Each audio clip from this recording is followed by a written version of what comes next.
What's going on, everyone? It's me, Lone. Welcome to episode 3 of LoneVaultRadio, the video games podcast where I invite my friends, other content creators, and industry colleagues to talk all things games.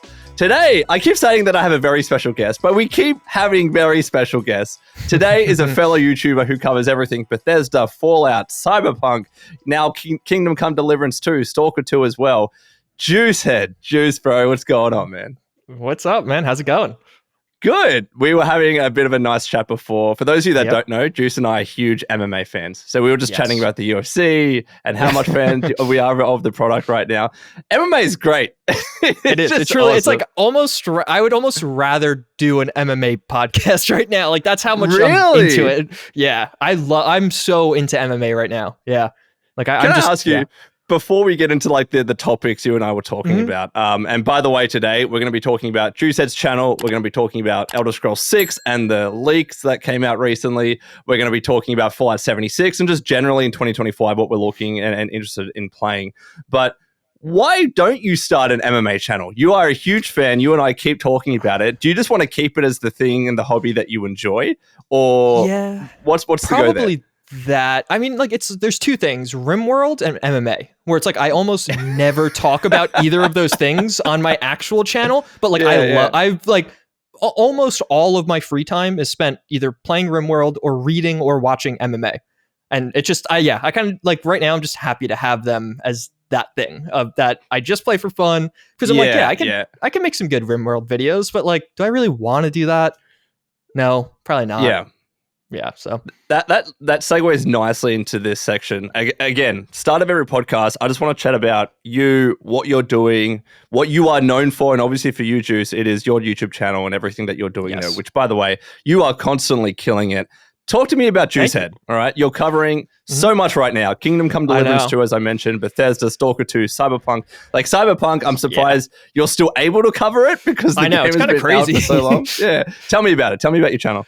Yeah, so it's like, it is a weird situation right now where it's almost like all of the old games are doing super well, and then there's a bunch of new games also. So it's like more so now than ever before. I've been like, I wish I could hire someone. And like, it's too much of like a process. I'm surprised you haven't, by the way. I know. But it's like, because it's like, I physically am kind of at my limit now. Like I can't cover this many different games and stay in the know. Where it's like, I almost go in like waves. Like, okay, I literally just posted a Cyberpunk video and I'll probably focus a little on Cyberpunk for the next couple days or a week or so, but then I'll probably get more into Kingdom Come Deliverance 2, because then that's getting a bunch of updates. Then I got to get back around to Fallout at some point. So yeah, I don't know. It's a weird time right now. And I am pulled in every direction, it feels like, where it's like, I'll work on a cool video for one game and then this other game comes out with an update. So I have to cover that. And then, I don't know. Do you get, especially with it just being you, because I've spoken to so many other YouTubers that do have editors on board. Since it's just you, do you get overwhelmed with all of it? Not overwhelmed. Like not the content creation part. Like sometimes I'll get overwhelmed with like individual deadlines. Like, oh, I have to get this out today, or particularly with sponsors. Like I've definitely said yes to too many sponsored videos in a month, and like, how am I going to get all these out in a month or something? But no, like the content side, like I enjoy it still. Like I like making an update video on the Fallout 76 update or the S.T.A.L.K.E.R 2 update and like getting that out. And then I think it's one of those things where, because I feel like with a lot of these games, I've kind of fallen into making update videos. Like a lot of people know me for that. It's some of my best performing content. And like, it's not so much that I'm making great content.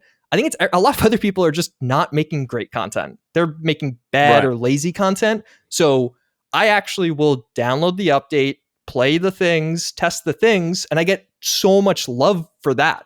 They're just like, oh, thanks for not just reading the patch notes. And like, I don't know. Yeah, that makes me happy. I love making those videos. So, but it's obvious that you do play everything that you're talking about, man. Like every time that I watch your videos, you're actually in depth. And sometimes when you watch, other update videos, you can cut through the BS a little bit. But with you, you actually stick to that.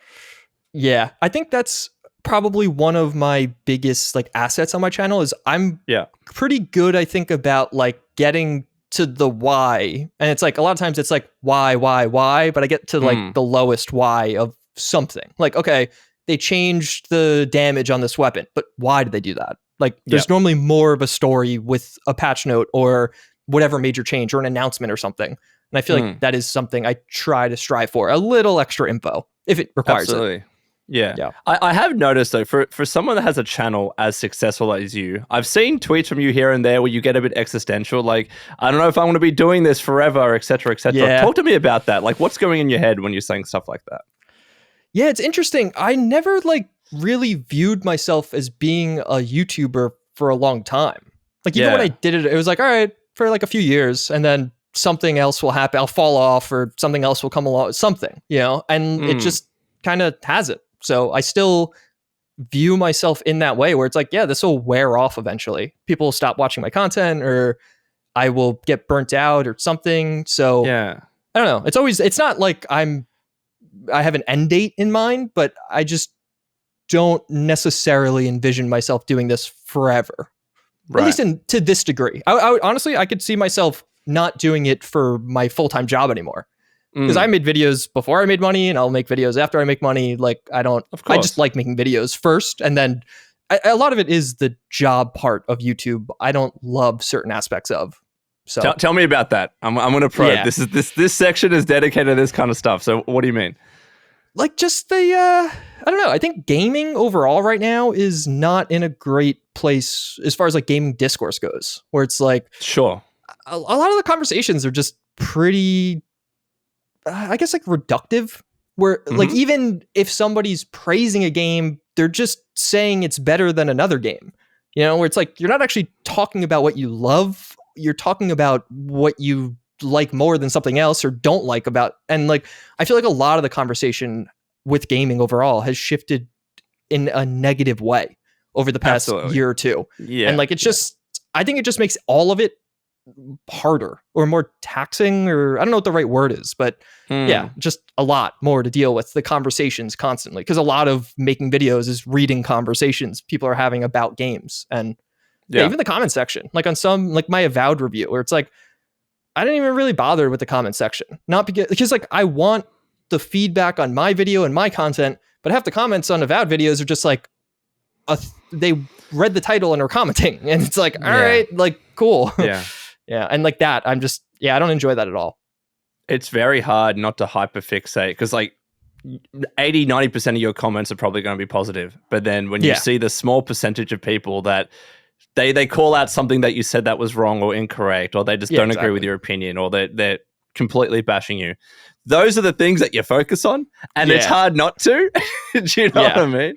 Yeah, no, definitely. And I think another thing where it like hits me a little different, I'm not like that big of a gamer compared to a lot of other people, where I think like I don't feel as strongly about this stuff as some other people. So I think that is a factor where it's like, I just don't care as much as a lot of other people out there. So when I see the like vitriol around Xbox or PlayStation's doing whatever, I'm like, I don't care.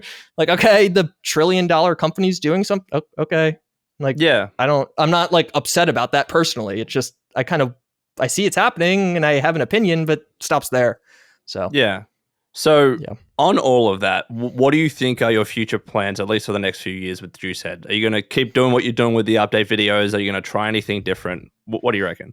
No, I feel like right now, like so much of it is just, and I'm happy with the spot I'm in, but a lot of it's just where the views come almost, where it's like if my Stalker videos start doing better than my Kingdom Come Deliverance 2 videos, I'll probably make a few more Stalker videos. And it's kind of that situation, I think, for the next couple of years of content, where there's definitely some big releases like The Outer Worlds 2, and I'm sure we'll talk about a lot of this, The Elder Scrolls 6, but it's like, at the end of the day, it's a job. And if I make Elder Scrolls 6 videos and people don't engage with those, I'll probably make other videos, So I do feel now more so than ever, I have a lot more flexibility, because I think for all of us in the Bethesda niche, we had that era where we just covered one game every day, and like we didn't necessarily want to cover that one game every day. So like I'm happy to be here now, where it's like, but now it's almost the opposite problem, where it's like, okay, there's like 5 games getting updates and I have to stay on all of them a little bit, and that's definitely a different challenge. But I don't know. I'm definitely I'm enjoying it a good amount right now. Like starting with 2025 particularly. Like I've been having a lot of fun over the past couple of months. So that's good to hear. More or less man. just the same thing. Yeah. Good. And you mentioned that big game, Elder Scrolls 6. Obviously, that's going to be in the future, hopefully soon. Who knows? But let's start chatting about Elder Scrolls 6. Recently, you covered a suite of, I keep doing this, leaks, okay? Before we get into why these leaks aren't real or they're BS, what were in those leaks? Tell everyone here, like, just to kind of give a rundown, and then we can get into the nitty-gritty. So, like, it was, like, fairly self-explanatory or like expected features almost. Like Todd Howard's the director of the Elder Scrolls 6. Monumental stuff. Like who saw that coming? Well, I don't know. Yeah. Anand Zur is doing the soundtrack. Like, wow, that's really wow. But then there was other stuff that was a bit more interesting. Like, oh, there's going to be some kind of settlement system that expands off Fallout 4's, or a boat mechanic where you could sail around in a boat and build a boat and have a crew and stuff like that. And like, yeah, I don't know. Maybe, probably. Like it's one of those leaks. And I think if you cover enough leaks, you start to see that where it's like, yeah, those are just kind of safe predictions. Like I'm sure half this leak will be true just because it'll probably be true, not because the leak's accurate, you know? So yeah. So this leak in particular, right? From my understanding, it came from someone called Extus or something who has shared leaks and stuff in the past. Well, explain that to me, because I saw that name attached to it and I was like, oh, I've seen certain things from this person in the past. I'm going to give it a read or a listen. So is that not the case? No. And that's like the hilarity of this leak kind of is basically the full story is this leak was posted in November of 2024.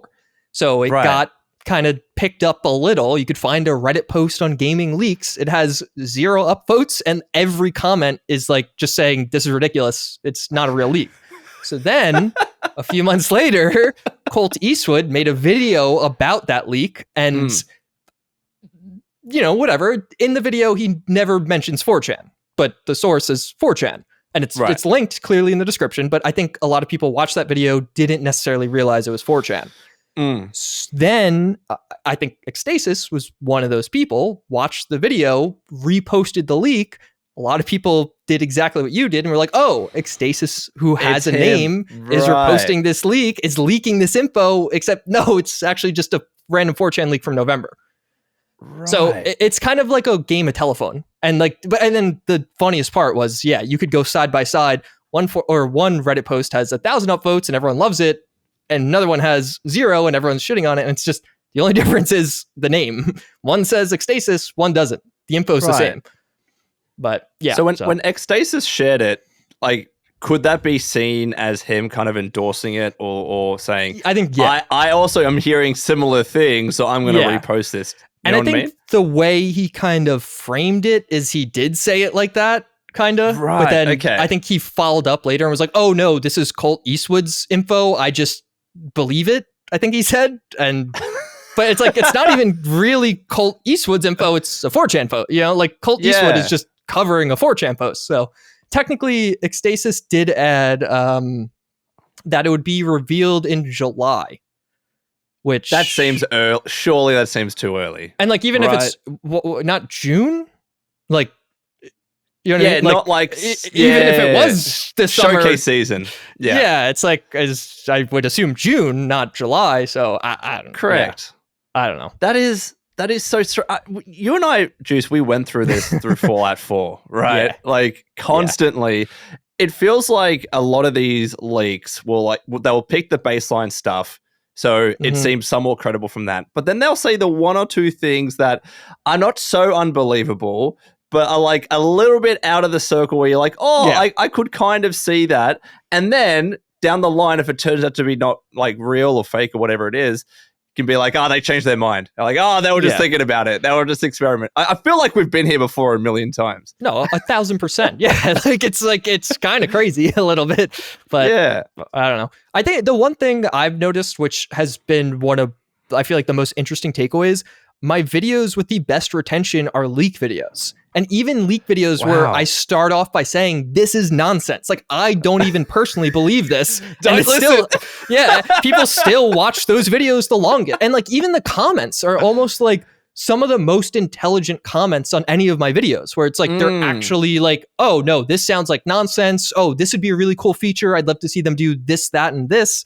And it's like, oh, this is like kind of a cool comment section compared to most other content. So yeah. So that regardless of whether those leaks are credible or not, they're just using that as a springboard to have some discussions about Elder Scrolls 6. So on that, some of these leaks that were mentioned, what would you think of them? Like if Maddie has said in the past, for instance, like, oh, I think they're going to be doing a whole city building mechanic where you can build your own city. If it is, I know the rumor is Hammerfell. If it is Hammerfell, being able to travel on a ship kind of makes sense and it's cool. If these things were real, what would you think of them? I'd be pretty happy with all of that, you know? Yeah. Like, I feel like, and I've said this in videos in the past, and maybe it gets to my lack of love compared to some other fans out there for certain games, but like Bethesda games, like their specific genre of RPG are like good enough games for me, where they don't really have to be that good, and I'll still be able to put 50 hours and love it. You know, like it's, and I feel like with the Elder Scrolls 6, where now as we're getting into some of these leaks and discussing it, it's like, at the end of the day, there's decent visuals, pretty good combat, and a halfway decent story, I'm sold. Like, it's really all I need. You know, like, it's like, if they have boats, cool. If they don't have boats, don't really care. You know, if the combat's kind of dumbed down or not that much better, still don't really care. Like, it's, I don't know. Their worlds are just so unique and special to me that it kind of doesn't matter to a degree how good the rest of it is, as long as a few core pieces are there. Yeah. So on that, what are your hopes or at least expectations for Elder Scrolls 6? Like, I haven't spoken to you recently about your experiences playing Starfield. It's obviously directly relevant to this discussion, being their next game. Yeah. Are you hopeful? Do you think they're going to knock it out of the park? Do you think they're going to struggle to meet the gargantuan expectations that are going to come with Elder Scrolls 6? What are your thoughts on that? No, like I don't know. It's like, I feel like a lot of people, and I think this is happening with a few game companies now, where I feel like a lot of fans are holding on to like that one thing, like it's Skyrim or it's Fallout New Vegas, where then you look at what happened after Skyrim or what happened after Fallout New Vegas, and it's kind of just a decade or so of mediocrity, where it's like, not to say Fallout 4 or Starfield are bad games. Like, some people think that, but I don't. It's just, they clearly didn't hit the same height. You know, like, it wasn't even close. I don't think Bethesda has ever touched the heights of Skyrim ever again. And I don't know, is it realistic to expect them to do that, 15 years later now? No, I don't think. Like, I'm just logically thinking about it. I don't think the Elder Scrolls 6 will be better than Skyrim. Like, it just, I don't know. It seems unlikely to me. So, I don't know. I'm hopeful for the game, but it's like, I don't know. Bethesda hasn't been putting out content that shows me, at least, that they can still make phenomenal content. So I don't really have any reason to think they will with the Elder Scrolls 6. They make pretty good content, and I'm still excited for the game. It's just the ceiling is lower compared to, and I would say my views on this probably evolved. The Fallout 4 Next Gen update and Shattered Space definitely changed my view of the company. Like, those two things happening relatively close in the same year, it's like, like my internal Bethesda stock went pretty far down after those two. So so it sounds like, and I had similar thoughts when I played it, you weren't too big of a fan of Shattered Space.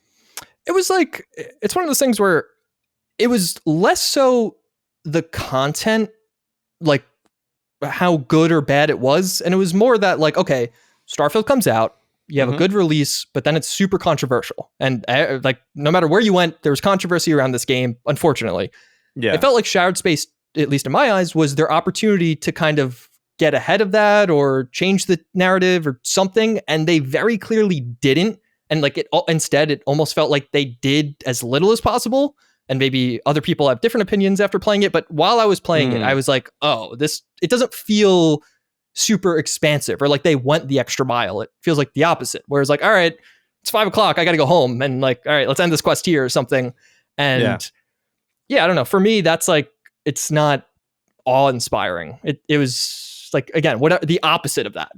I was just like, oh, really? Like, that's what you put out for all the, like, it felt like a DLC that everyone bought already, which my feeling around it was that, like Starfield came out, did its thing. It sold well. I don't know how much of a contribution it had towards Game Pass and getting numbers up on that. Yeah. But it feels like very quickly they've moved on to Elder Scrolls 6 and developing it. Because I remember they put out this cadence saying that Starfield's going to get updates every 6 weeks. It might not always be big content or whatever, but it's going to be something.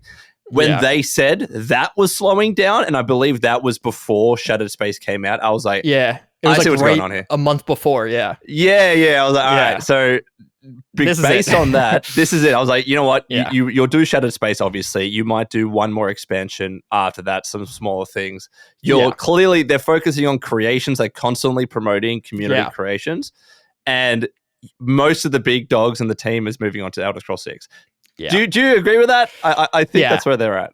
And I think a even clearer version of that is with the their creation they did with the Trackers Alliance or whatever. That's right. Yeah. And they added that faction, released the paid one, and then nothing. Like, I don't think anything else ever came out for that. And like, I know there was like some controversy around release, the pricing was weird or whatever, but I don't know. Just like you added this whole faction, very clearly setting it up to do more, and then just never did anything else. So it doesn't sound like they're going to do a lot of post-launch support now. You know, like it feels like they're wrapping things up with the game. Is that something that you would prefer, so we get to Elder Scrolls 6 faster? And it's hard to talk about this in a vacuum because, like, I know, Elder Scrolls 6, no matter what they do, no matter how many people they throw at it, it's still going to take like 5 years to develop, right? Yeah. But I think there's an argument there that if they're moving on from Starfield sooner than maybe they thought, then hopefully that means either a slightly quicker or a better Elder Scrolls 6. Maybe. Yeah. Yeah. No, I mean, and like, I feel like particularly from like Microsoft's perspective, Starfield is a much harder way to make $1 billion than the Elder Scrolls 6. Of course. Where like the Elder Scrolls 6, you're probably just going to do it based off the name. And like, as long as it's not a catastrophic release, like, it's going to sell well. And so I don't know. I mean, I wish Starfield kind of had its moment after release where people started turning around on it. But I don't know. I'm not devastated either, you know? So it's like, I don't know. It's just, it's a weird one for Bethesda where, and I'm sure you experienced this, but like no one watched the videos after release was kind of an issue. Juice, and I won't mention like I was having a lot of conversations with other people in the space. And we all noticed for whatever reason that views on Starfield stuff just wasn't hitting. It wasn't there, especially when we just followed Fallout 4. We knew the levels that all of our channels could get, and it's all relative, but we all kind of identified the benchmarks that we would have liked for a game like Starfield. And right out of the gate, I immediately was like, this isn't happening. Like my Starfield review, I think it's like at like 30,000 views, right? Which for a normal video for me, I'm laughing. I'm loving life, right? But my Fallout 4 review is well into 100,000s. Yeah. So when I even just compare that, I'm like, like there's something going on there. And I've shared similar sentiment with other creators that are like, well, that's just look at the output. How many Bethesda creators are still covering Starfield on a weekly basis, doing mod reviews, and that's why in the last episode, I think it was with Maddie or Colt, I was like, I don't know what Starfield's modding scene is like, and that's just because I haven't kept up with it because the views were never there for me, you know? Yeah, that was the clearest indication to me that like, this isn't going to be the next year of my life of covering Starfield. So I made so many videos before release, and it was honestly some of the easiest content I ever made. Not because I like wasn't putting in effort, but it was just like attach Starfield news and then, you know, thumbnail title, 10-minute video. It was like guaranteed 200,000 views for 4 months leading up to the game's release. And like, I remember it was just, that is a lot of views for my channel relative. Even now, it's a good amount of views. And just the amount of effort was, there was so much interest in the game that those videos would do so well. I remember, I think it was in October. So Starfield came out in September. So it was like 6 weeks after release. I made a video on the best Starfield mods out right now. And I think it was only like my second mod video on it. Sure. The video ended up doing, I think, 80,000 views total. And and even, you know, on YouTube, which I guess viewers won't know, on YouTube, you could see they have like kind of little guiding marks for the charts. So you could see where you typically are performing. So it's like based off your past 10 videos or whatever. This video, you could see all my other videos were getting 80,000 views in a day. And all of them were like Starfield or relevant videos. But that quickly, just a few, like 6 weeks after release, a new mods video, the type of stuff I thought I'd be making for a year or years about this game. And I couldn't even get to like justifiable. Like at those viewer numbers, it was like an 80% decrease compared to a Cyberpunk video at the time, and it just didn't make financial sense for me to put in the man hours to cover this game anymore if that was the viewership. And I remember at that point, when that video went live, I remember I was like, oh, so that's it, kind of like that's I cannot when the penny dropped devote. For you. Yeah, like I can't. Yeah, it will make more sense for me to devote more time to Cyberpunk content, even though I wanted to be making Starfield content at that time. But yeah. It's they are in a very interesting spot right now, and it does lead nicely to the next thing that I want to talk to you about, Fallout 76, right? Fallout 76, especially with the Fallout TV show, has had like a pretty decent year. We've had raids. We're going to have the Ghoul update. We had Skyline Valley, which I actually really enjoyed. Skyline Valley. I love that. Yeah, I had a lot of fun. Can I get your thoughts just on 76 and how you think BGS is doing with that title? Yeah, I feel like Fallout 76 on paper, best year ever. 2024, most content ever, I would assume, or close to it, and probably the most close to fun. Wastelanders. Yeah. And like the most fun I've had with the game was 2024. At least like after Wastelanders, 2024 was way better than all the previous years. The only problem was a lot of the updates had problems, and like I think there was a big issue with Bethesda Game Studios Austin or whoever was making the content. I know they have like out support studios now, but a lot of updates were like, this core feature is broken. Two seasonal events were canceled. The Halloween event was supposed to happen, got canceled at the last minute, I think, because it didn't work. The holiday event got canceled at the last minute because it didn't work. So it's like on paper, it looks great. All those updates sound really amazing, but I think they're having growing pains where I think basically Microsoft or Bethesda or whoever were like, hey, we need more content for this game. Everyone's playing it now because of the show. And they couldn't keep up, at least without bugs. So it's like a weird mixed bag where on one hand, I really liked the content when it worked, but a lot of the time it was having major issues. So I'm excited for Fallout 76. I really like where the game is right now. And I think, honestly, I'm probably, this is the most excited for the future of the game that I've ever been. I think the ghoul stuff is like, it's exciting. It's cool. It's like fun. So out of curiosity, like, have you really gotten into raids and getting into that content, or did you try it a few times and drop it? I beat them like 6 times, 7 times maybe. So I put in like a good 5 hours of raiding, and not as much as some people, but I've done all the stages multiple times, so I know it a bit. Yeah. I honestly, so I've recently gotten really back into 76, and I tell you, do you know that Gandalf meme where it's like, I have no memory of this place?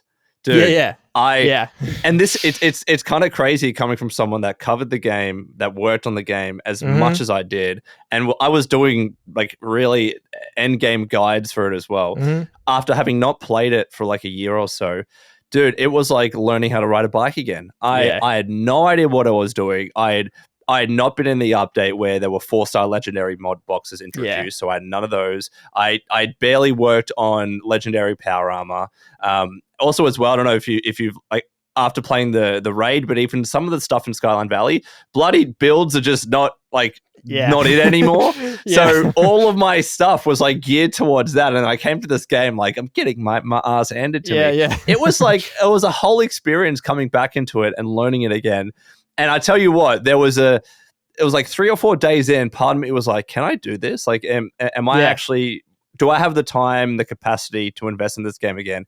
I got over that threshold.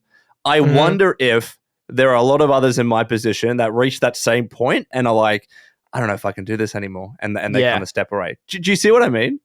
No, I know. And I think right now is like the best time to come back to Fallout 76. Like if you played year 1, year 2, like I feel like with the content, like, cause I kept up with it a bit, but like with when the raids came out, I was like, all right, I'm just going to completely redo my build. And I was like going around the map to all these vendors, trying to buy 4-star legendaries from like random people on the map. And I was just like completely I was looking up build guides and everything. And I was like, this is the most fun I've had in this game in years. Like, that's how I feel now. Yeah.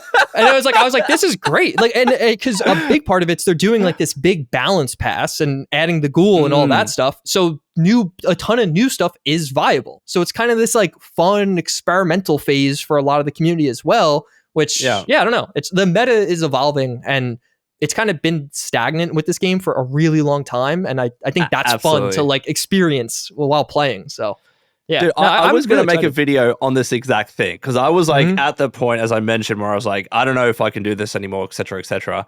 And then I was like, hold on, is this not what LoneVaultWanderer on his channel has been asking for years? Did I not ask for actual proper endgame content that made me think, that was different, that wasn't just the same old, that made me redo my builds and whatnot? Isn't raids and some of the Skyline Valley stuff and even some of the expeditions, is this not exactly what I wanted? And that's when the penny dropped for me. I'm like, it is. What what am I doing? Like, and then dude, I've been playing to like 1 a.m., 2 a.m. every night for the past week.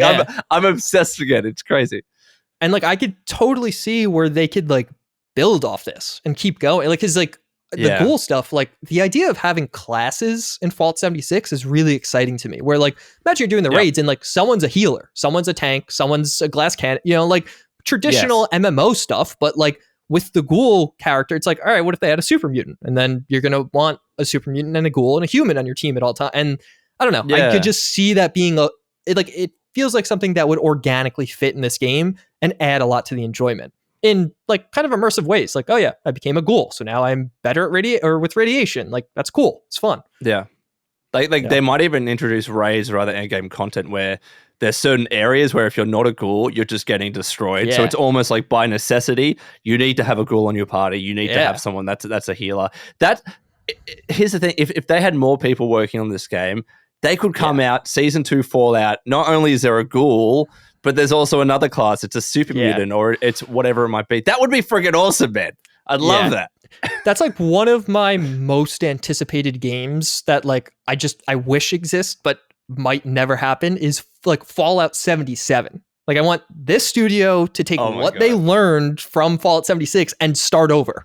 And like, I feel like that game would be amazing. Because a lot of Fallout 76, a lot of the issues are like baggage, basically, where like they took a single player game, tried to turn it into a survival game, then turned it into a community focused game. And now we're doing even more with like the meta stuff. So I can't be fun to work on, I imagine. So there are so many systems. Like, think about where Fallout, it's crazy to think about where Fallout 76 started, right? Like it was so bare bones, and everything that has been added to it, like by necessity, it's kind of been patchwork, where that's why I understand why there are so many bugs and issues, because like the stuff that they're adding is affecting some system or whatever that was in the game since launch that they could never have even envisioned to affect it in that kind of way. Yeah. Do you know what I mean? Like, it would be such an almost impossible task to continually release updates for this game. So part of me is accepting that sometimes there are bugs. The raids, for instance, there is the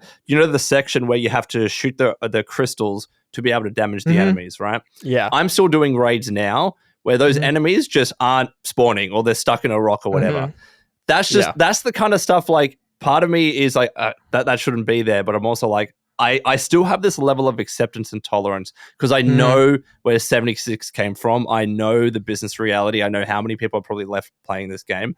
But if they could just start from the start, knowing everything they know, whether they make it just 76, 0.5 or whatever, or an actual full proper MMO, it would be fun. It would be fun. And I think an interesting anecdote on like bug fixing, creating more bugs is, did you hear this about this Kingdom Come Deliverance II update that's coming?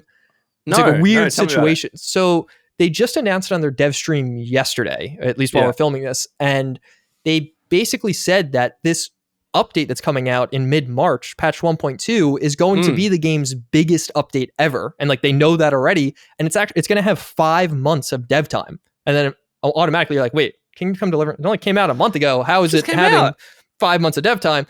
So they basically explained that they wanted the game to be as polished as possible on release, and they realized that a bunch of the bugs they were fixing were creating new bugs.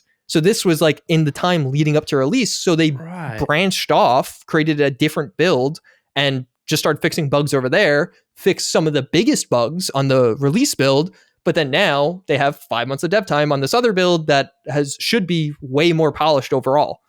So yeah, I don't know. It's like a weird situation though.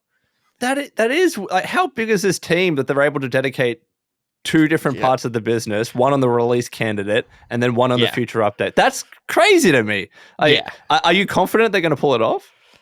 I mean, like I got a review code for Kingdom Come Deliverance 2 and they gave it to me a full month early. And like, I didn't encounter any bugs on the month early build. Yeah. And that's they did get an update, man. A full month. And it was like a bug free experience in that month, and like, I honestly, it's like one of the most impressive like review release cycles I've ever seen. They had their roadmap out 2 weeks before the game's release.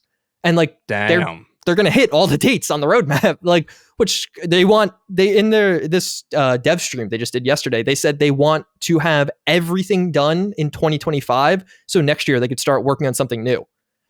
And like, it's just like compared to where a lot of other like S.T.A.L.K.E.R 2, love the game, great thing. We're like 3 months since release. There's like core features missing still. Like, where like the Kingdom Come Deliverance 2 devs are just on a different level right now. Oh, S.T.A.L.K.E.R 2. So unfortunately, I got the review code. I just couldn't find the time to be able to play it. So the other week, I was like, you know what? I want to try and jump back in. And apparently, there had been some sort of big update that might have been causing issues.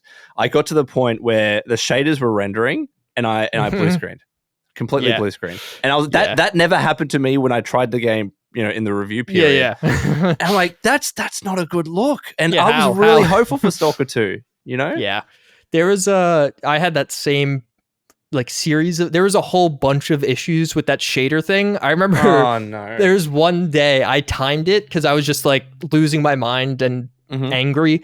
I think it took me 45 minutes to get in the game. Like, cause I just kept crashing at the shade, but I was like, I'm going to brute force this and eventually I'll get in. And then it was good for like hours once I got through. But yeah, it took me 45 minutes to get to the main menu. But are you able, is there any part of you that can put those bugs and stability issues aside with the game? Is there a good game in there that they just need to bring it out? Yeah. Like I think that was a big thing where like comparing S.T.A.L.K.E.R 2 to Avowed, where S.T.A.L.K.E.R 2 way more broken of a game, still love it way more because I feel like they tried to do something great. And even though it didn't always work out, I feel like the Avowed, it was almost the flip side where the game was way more polished and I had a relatively bug-free experience. I did have a few bugs, but relatively bug-free, especially compared to S.T.A.L.K.E.R, very bug-free. But I don't know, it was just Avowed almost felt like it went for a safer track. And a lot of the systems were a bit simpler and easy to approach, where like S.T.A.L.K.E.R 2 stuff is like crazy and super intricate. And even though I had more bugs and issues, I don't know, I just found it more fun. Talk to me about Avowed, because like actually I wasn't planning to bring this up today, but now I have played it as well. You have played it. Is when I was talking to Matty and he and I had very different experiences of the game because I'm more on the positive side. It feels like a lot of his opinions and negativity were backed up from the Obsidian that he knew. Right. And obviously we've all played Fallout New Vegas, but like with KOTOR 2 as well, like he never played that. He's coming personally. Yeah. He's coming with that kind of weight of Obsidian and how good they really are. So when he's coming into Avowed, that's where his head is at with the characters and the writing and all that kind of perspective. So I think his expectations versus mine were just completely different. Where would you say you sit along that when it came to your expectations of Avowed heading in? Honestly, like non-existent almost. Like I feel like I forgot to think about it. Because I got the Kingdom Come Deliverance 2 review code, and like I never played Kingdom Come Deliverance 1, so I didn't really know what to expect. Oh, you didn't? Okay, no. So I didn't even really know. Like I heard it had hard combat, and like that was it's pretty funny. The day I got the email for the Kingdom Come Deliverance 2 review, I bought Kingdom Come Deliverance 1 and was going to play it. And then I got the email. Coincidence. Yeah, it just happened to be the same exact day. And then I was like, all right, I guess I'll play the new one instead. Because I was going to make content on the new one, but I didn't expect a review code a month early. So nice. So I was kind of playing that game and all the Avowed stuff was going on. And I kind of just forgot. And then I got the review code and then I played it. And it was like, I don't know. It's fine. It's a fun game. It's just I would rather be playing something else right now. Like that was my biggest thing. Okay, that's like I did find a joy in it because I thought it was a gorgeous game. I really liked how they approached the builds and how you can respec and experiment and whatever. And then I eventually just got to Unga Bunga stage and I was just smacking stuff with a greatsword. And I found the combat to be very weighted and heavy and visceral. So that's kind of why I enjoyed it. But I also understand like where you're coming from and where Maddie's coming from, especially on his side where like they made a game like Fallout New Vegas. Part of me does wish, and it's a double-edged sword because Obsidian, the only reason they're able to release games like 2 games in 1 year with Avowed and Outer Worlds 2 later this year is because they're making stuff on a smaller scale. It's not the Fallout New Vegas, right? Yeah. But I kind of want them to dip their toes back in that water, and I would love to. And this goes to another discussion about whether we should have a Fallout spin-off and whether Obsidian should be that studio. Yeah. Part of me wants that, but I don't know because I like seeing and talking about Obsidian more often than we ever did before. Yeah, I know. It's like that's kind of how I feel. Where it's like, I get that this is what they do well. Obviously, Microsoft is happy, Obsidian's happy, so keep doing it would make sense. But I don't want that. Like the biggest thing after Avowed in the Outer Worlds is I want a bigger version of that, and maybe they're just not good at it though, or not anymore. And like that's okay. It just I think Obsidian might be kind of falling into this weird territory where for some gamers the games are a little too small for them or something. Sure. And like that's fine, but because a ton of people love these games. Like it's right now Avowed's one of the most played games on Xbox, and they're doing something right. But I don't know, because like I remember I saw the success around Avowed, and it's like the number one thing I'd want is a bigger game. Like it's so interesting, man, because like I know why they're going down this route. They're making games that are more digestible, that respect people's time, especially with Game Pass in the equation, right? I get why they were like, we kind of need to try and increase our output here. Yeah. It's hard to say that they should, like, it's really hard and risky to make a really big game because you're not respecting people's time. But then there are big games like Kingdom Come Deliverance II and Baldur's Gate 3 that are freaking and Elden Ring that you can play for hundreds and hundreds of hours. And those games are like the opposite. It's like, should I give you money? Like I've played too many hours. Yeah. But here's the thing, Juice. Are they the exception to the rule? Like how many Kingdom Come Deliverance 2s are there is kind of my point. No, that is true. But I guess it's like, in the battle for attention, I'm going to play Kingdom Come Deliverance 2. I'm not going to play Avowed. That's a good point. And it's like, it's because it is one of those weird things where it's like, I do like small game. Like I like Pentiment and I liked Grounded. And like, I think those size of games, I really enjoyed that. Where I think, at least for me personally, Avowed was like a weird half step where it's like, I don't really enjoy the AA games a lot of times. Because with both the Outer Worlds and Avowed, I just like, I felt like I wanted a bit more. And like, it was something that was, like it's not just a talking point that I was writing for the review. I was like playing the game and I was like, oh, I don't like how like the gear system felt a little like almost dumbed down, or like, I don't know. I could just tell the scope they were going for, and it was not as crazy as some other games. And I don't know, it just irked me a little or something. But yeah, it's working and people love the game. So that makes sense, man. But talking about like just 2025. What kind of games are you looking forward to? Every year we say it's going to be a big year, but there are some heavy hitters. Like for me, Doom the Dark Ages is right there. Borderlands 4 is right there. Where's your head at? Like, what are you really looking forward to play this year? Doom the Dark Ages, I'm so excited for. Like, I love Chivalry 2, and like, very different game, but they are very similar, like thematically, kind of like it's like over the top medieval combat and carnage.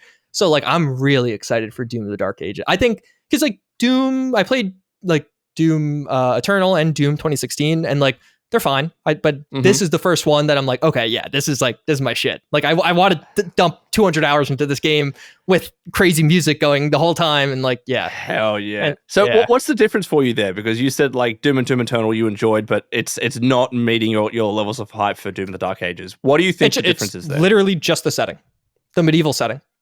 Is that it? That's it. I love, like, I just love that setting. Yeah. Like that is the entire thing.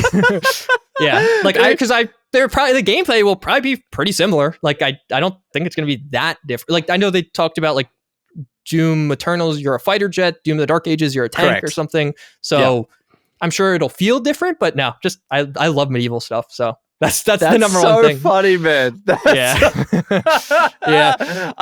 Because for me, like I love the rebooted Doom. Don't get me wrong. Mm-hmm. Doom Eternal for me is when I was like, this, like id Software are so freaking good. The level of thought that needs to go into every encounter that you have, right? I gotta fire this dude. I gotta get my ammo. I gotta get my health up, and I really did enjoy the verticality and how flexible the Doomslayer was using the grappling hook and jumping around everything. Yeah. But I really appreciate that they're just not doing more of the same with Doom the Dark Ages. Yeah. And it fits the medieval setting, right? Like, no, he's got this shield sword that's freaking spins. He's more weighted and he's still fast, but it's a bit more grounded combat, a bit more heavy combat. I think it works brilliantly. Freaking amazingly. And like the bone thing, the bone gun where you're like crushing up skulls or whatever. It's like, so like good. I would love to see, like, I hope they do like a no clip making of Doom the Dark Age. Because like, how did you come up with that idea? Were they just like Googling torture devices one day or something? Like, I don't know. So much of the game, I'm just like, who thought of this? Because like, this is a little concerning in some ways. Like, I don't know. Juice, I'm going to go so far as to say that's probably the coolest reload mechanic that I've ever seen in a gun ever. Yeah. Like, you are literally crushing the skulls of the demons that you've killed. Yeah. No, come on. Sick. Yeah. But that's like, I feel like that is, like, I don't even really have expectations one way or another. It's just like, I want to play that game. Like, and I want to do all that stuff. And it looks like it'll just be like, not dumb fun, that's the wrong word, but like, easy to have fun, I guess. Yes. Like Kingdom Come Deliverance II, there's highs, there's lows, it's a little stressful. Doom the Dark Ages, I think I'm just going to enjoy my time the entire time. Yeah. It is meant to be like your blockbuster movie. Like you're going in like a Marvel clip, you go in a movie, you go in, you have fun, it's freaking awesome. Yeah. And that's it. Like I really, and I think they kind of explained Doom the Dark Ages to be that. It's kind of like this like cinematic big experience. I think that's the angle that they're going for. Not every game needs to make you think, man. Not every game needs to have character growth and progression and like big, deep storylines. Sometimes I just want to shoot shit on a Friday night. No, exactly. And like, especially, I remember when I was playing Kingdom Come Deliverance 2, and I was like, it was like one of those quests where you had to like figure something out, and I was like, I don't want to do this right now. Like, you can't Google it. Like, I didn't have that many people I could ask, but like, I couldn't just Google the answer or anything. And I was like, I don't want to play this. Like, I don't want to find this guy's stupid herbs in the village somewhere. Like, just wandering around. Like, where it's like, in that moment, I want to play Doom the Dark Ages, not Kingdom Come Deliverance 2. But honestly, I think one of the big things with Doom the Dark Ages is a lot of the like extra stuff is also really cool. Like that giant mech thing or whatever. Like I forget the name of it, but it's like, that's sick. Like, and just the flying dragon with the machine guns on it. It's like, like that's just awesome. Like I'm excited to, I don't know, Doom Medieval could work really well, I think easily, but what they're doing specifically, I think really elevated the game for me. Like a lot of their choices around the medieval setting have made me a lot more excited for this game. Yeah, but it's their choices in development as well, because they were talking about how, I think it was Hugo Martin was saying, we could have done another multiplayer battle mode, right? Yeah. And we did that in Doom Eternal. And look, let's be real, it wasn't anything compared to the main game, and it died off relatively quickly. And they were like, we could have done something like that, or we could put more resources on creating that kind of cool shit. I think it was called the Titan mech or whatever, and the dragon. Yeah. That just wouldn't have been possible if we also needed to do a multiplayer. And I'm like, dude, I wanted to stand up and give him an applause. You made the right choice. Thank you. You made the right choice. Like, you know what we want, and it's just more cool shit in the single player. 100%.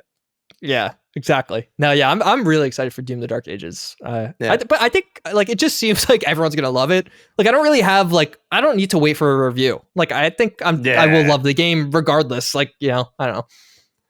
I think part of it is that we all trust. I think for the most part, a lot of us trust id Software. Oh yeah. And when they say the things that they are, and then when they're showing the things that they are, you get it. You get it straight away. Yeah. Like, I know what Doom Eternal was like. I know what Doom was like. Even if some people maybe didn't necessarily like the controls or like the different types of resource management that you need to do in Doom Eternal. Yeah. id Software has never done anything, in my opinion, that has like ever breached or even somewhat compromised anyone's trust in that company. They were like Doom of the Dark Ages, medieval Doom, heavy Doom Slayer, freaking shield sword that spins that you can throw at enemies, and we're all like, I'm done. I'm sold. Yeah. Give me this right now.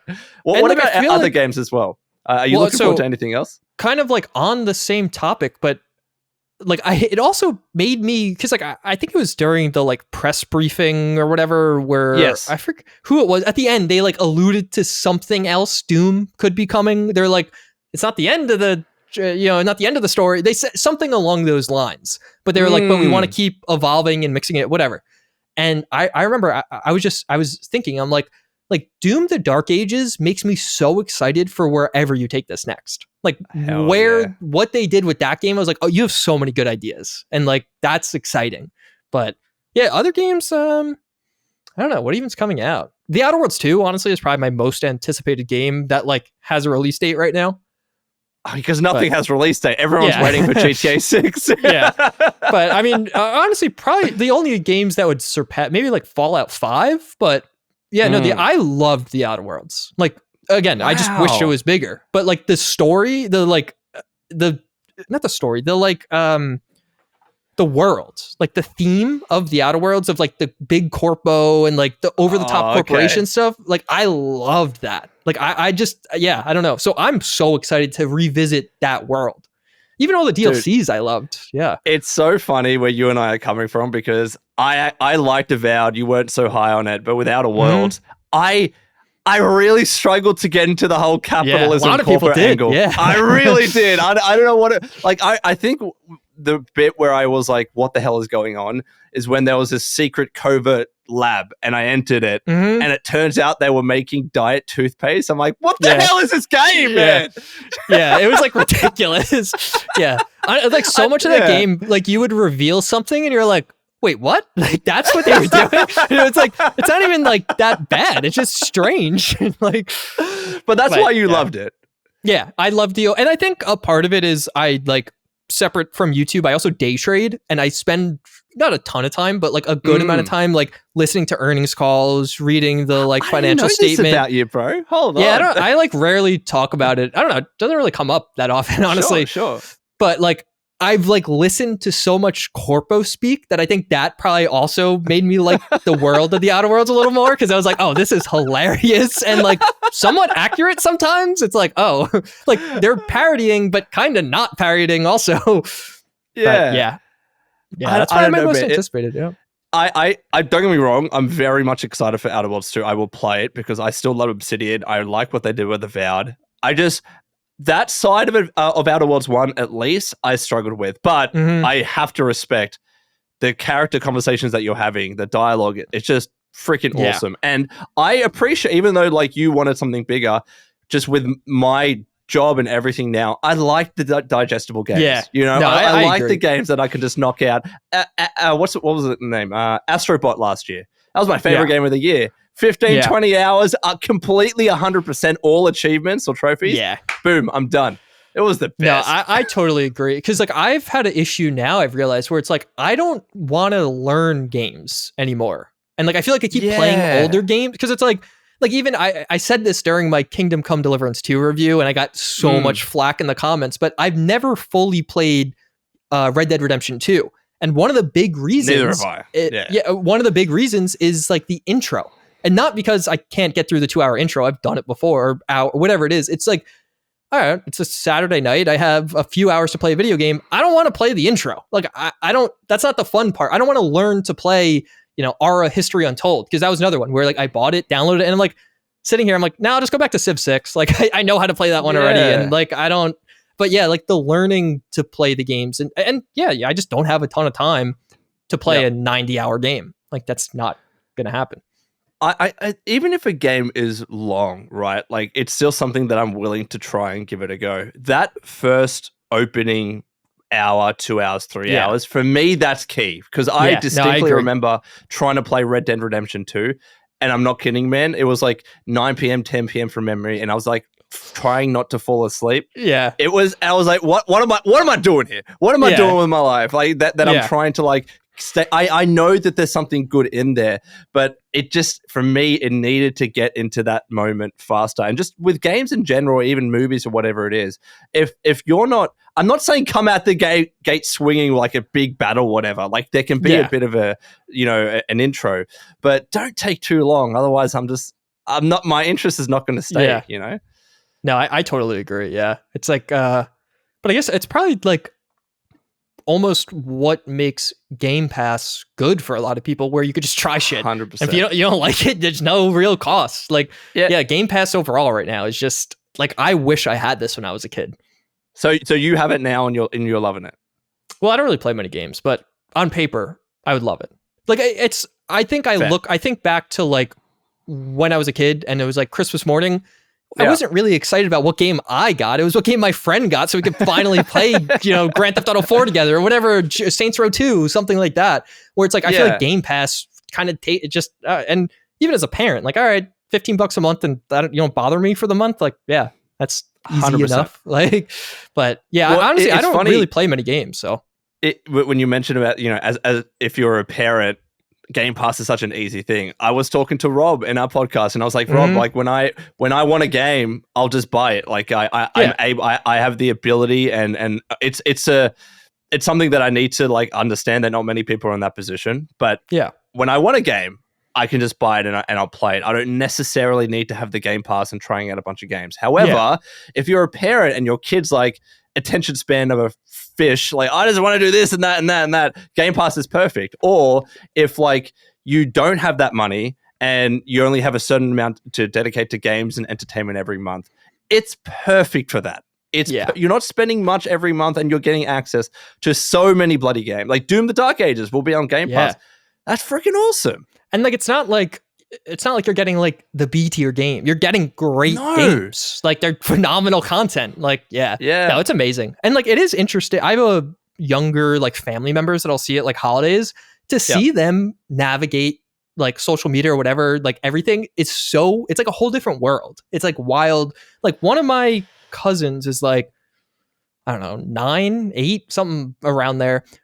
Their phone is literally like 9 pages of they clicked on every ad and downloaded the app.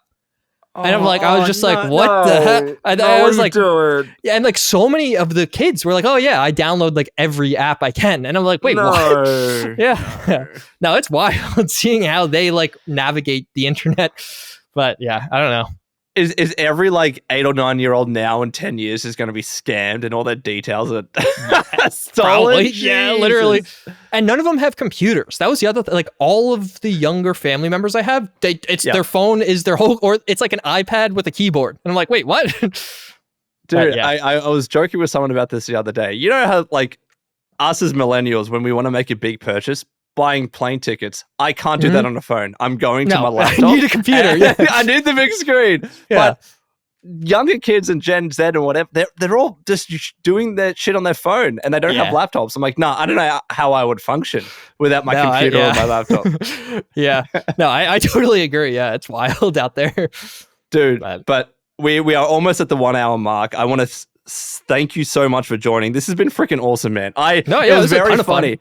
I had a bunch of like topics that I was going to go through, but we just so like naturally went to Kingdom Come and Outer Worlds. It was great, dude. It was great. So before we go off, please tell everyone, if they don't know who you are, what you do, where they can find you, and all your links will be in the description.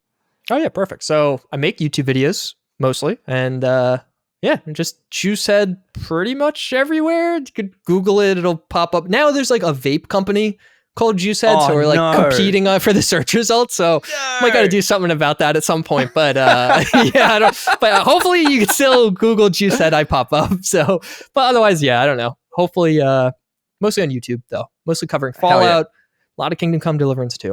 But and obviously like Fallout 76 Ghoul update coming out. So I actually don't know when it's coming out, but I assume that you're going to be all into that. Annoys me with that. They don't tell you till like week of. Or like not me, like the community. They don't because they have like it's mid-March right now. So probably March 11th, but I don't know. Yeah. Yeah. All right, man. So. Well, looking forward to seeing all your content on that. But you're honestly, man, you're killing it. Everything you're doing, even on Kingdom Come Deliverance, even Cyberpunk that I haven't really jumped into yet. Sometimes I just like watching your videos because I just want to know where the game's at. Like, yeah, that's a great one. That's a great one. If you need a game to play, Cyberpunk. The DLC is one of the best gaming experiences I've ever had in my entire life. Really? That's a big statement, bro. Damn. Like, I would, like, the DLC, I would bring my girlfriend who doesn't like video games just to have her sit next to me and watch what was happening. Because, like, holy crap. Immersion, because it's all first person, so it's like, you see it all. It's like kind of like a movie unfolding in front. And Phantom Liberty, I think it's better than Cyberpunk 2077, but I think it's probably the best DLC I've played maybe ever. Top 3, definitely. Dude, every year around Christmas time, I have the one game that like is big that's been on my checklist to knock off. And one previous year was Elden Ring, as an example. Mm-hmm. It is Cyberpunk for me the next time I have 2 weeks off. So I want to take you up on that. I want to finish it. I want to do Phantom Liberty. But keep smashing it, bro. Keep doing all your videos. Yeah, really appreciate you coming on. Thank you, man. I appreciate it. And down the line, I'm sure we'll have you back on and hopefully, we'll talk I would love to be back. Yeah. Mm-hmm. Hell yeah, dude. Well, everyone, thank you so much for watching up until this point. Please like and subscribe. And until next time, this has been Lone. Please take care of yourselves and would you kindly keep fighting the good fight.